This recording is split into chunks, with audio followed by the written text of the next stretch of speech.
We're now going to talk about the special education millage, which you're going to be voting on August the 7th. We've got Superintendent of the Branch Intermediate School District, Joe Lopez. Joe, welcome to the show today. Thanks for having me, Tim. What we're trying to do is give you information. We're also going to have Dr. Tina Kerr with us. She's the Superintendent of Coldwater Community Schools, and to give you some of the facts of, you know, what you're voting on and how it affects you. And this is the Headley Restoration, Joe. Let's explain a little bit what the Headley Restoration is for. Well, it's tied to the Headley Amendment, Tim, and that dates back to 1978 when it was passed. And then the rollbacks go back to 1998, which is a .626 rollback. And what it enables you to do is to generate that in a levy for 5 years. This is a 5-year election, and it is for $700,000. So it's very significant and very important to our ISD and to our local districts. And when we talk about the importance, we're talking about you know, mandates from the state about the school system. And what students are we talking about here? Well, it's special ed services, and it's federally mandated. So you're required to provide these services.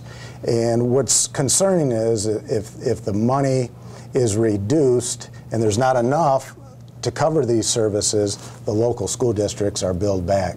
And it's not like general ed or even CTE, our career center. When times get tough, you can cut programs, you can increase class sizes.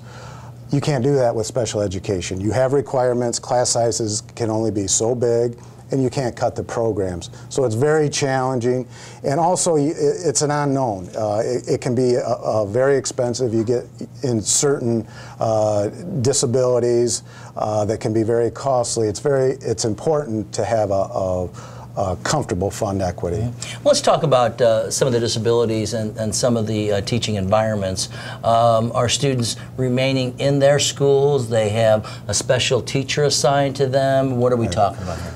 For most students that receive special ed services, they're in the classroom, the general ed classrooms, or I should say the K-12 school districts. Mm-hmm. And sometimes they're in the general ed classrooms. There's a mix. And then we have some students with more severe disabilities that are at the Waldron Center. Mm-hmm. And so totally we cover services for those students from kindergarten till age 26. Mm-hmm. About what is the percentage of the student population that this would fall under? It's about 12%, and that's pretty close to the state average. And we think, we're proud that that number has gone down a little bit in Branch County or at the Branch ISD, because we try to do everything we can before a child is labeled and before they receive special ed services, whether it's through some type of intervention or what we call response to intervention, where before we take that child out of the general ed classroom, we do everything that we can to have them remain, and including using Title I dollars too. So August 7th is the vote, and can different school districts vote this down and then they won't have the millage, or is this one big melting pot of all the school districts? Yeah. Good question, Tim. It's very similar to when the BACC was voted for. It's all the voting community that lives in our ISD, and it's total votes. So that it'll be based on total votes of community members living in the Branch ISD. All right. Anything from your perspective more, Joe, about the millage coming? Well, we're very proud of the process. Nearly a year ago, we brought all the boards together for a joint board meeting.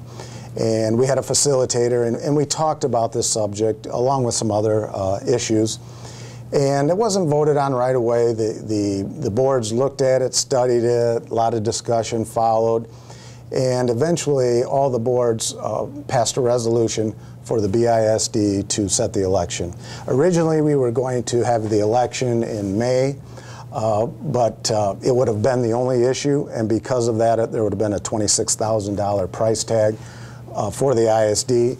So we went to an election on August 7th, which is includes the primaries, and there's no cost at all for the ISD. So again, very proud of the process. A lot of thought, a lot of time went into it, and I think everybody realizes that at least for a 5-year period, in a $10 million budget, it's kind of a Band-Aid, but it gives us the opportunity, economy-wise, to turn things around, hopefully, in a more positive manner. But this is also something that you just, again, you can't say, okay, we are just going to cut this program from what we offer. Correct. I mean, somebody's going to have to pay for this.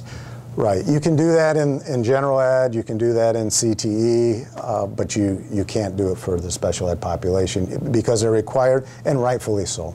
All right. Talking with Joe Lopez. He's the Branch Intermediate School District Superintendent. Now let's bring in Dr. Tina Kerr from Coldwater Community Schools. Dr. Kerr, let's talk a little bit how this affects the Coldwater Community Schools and the other school districts too. Well, certainly, as Joe alluded to, these are all our students. This is all of Branch County students, and we really need to make them a priority. But what I want people to understand this is impacting the K-12 system as a whole, not just a small specialized population, but all of us. As Joe alluded to, this is a mandated program, and the money has to come from somewhere. So if Coldwater's bill is $400,000, we have to pay that bill. Well, that means $400,000 is coming away from the entire general fund, which, you know, Coldwater's been in a big push right now. We're trying to improve academic achievement, and that does hinder us from doing that. So it's very important. Now, I know it changes probably from year to year, but can you equate the average money spent on this student versus a special ed student? Well, certainly special ed costs are more than a general ed student. That cost varies. It can range from slightly over to upwards of $20,000, $30,000. It depends on the needs of the student. Again, they're my students, they're our students, so I try not to separate if one student costs us more than the other. It's just the general good of the entire K-12 population. What does that look like? How do we meet all the needs of all our students, no matter where they come from or what that need is? It sounds like it's quite a collaborative then of all the school districts together under the heading of the ISD.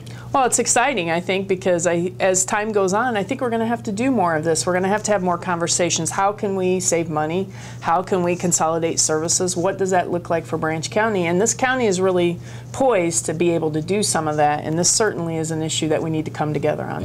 Is there anything else you'd like to add about the special education millage? I think it's important. I've been very fortunate since I've been here in Coldwater. The amount of support that our community has for our students, this is just another one of those issues that we really hope people take the time to get out and vote and support all of our students at this next election. Back with the BISD Superintendent Joe Lopez. Joe, before we go, I just wanted to just kind of recap the issue and everything like that. This is something that can't be cut. It's not going to cost a lot of money, and it's really for the benefit of our community. Yeah, benefit of our community, benefit of our special ed population, and also our general ed student population. We didn't talk about this before, but the cost for a $100,000 home market value is about $31, $32 per property owner. So it's very reasonable, and it is for 5 years. And again, it's a budget that we've made a lot of cuts. We've cut 10 teachers, 7 parapros, and we've cut 2 administrators. We lost Michelle Kuchar, our special ed director, and have not replaced her. We have with an interim director, Jane Nastali, who is a supervisor at this time, but also interim director, and we've come up with a pilot program to do things a little bit differently in terms of how we handle the education individualized plan, and it's, you know, we have to do more with less. And in other words, Tim, we can't cut our way out of this. All right, so again, what they're talking about is voting yes for the amendment coming up August the 7th, and it's the last one on the ballot, is that right? Yes, it's there's a lot of issues on the ballot. It is the last issue on the ballot, so stick with it.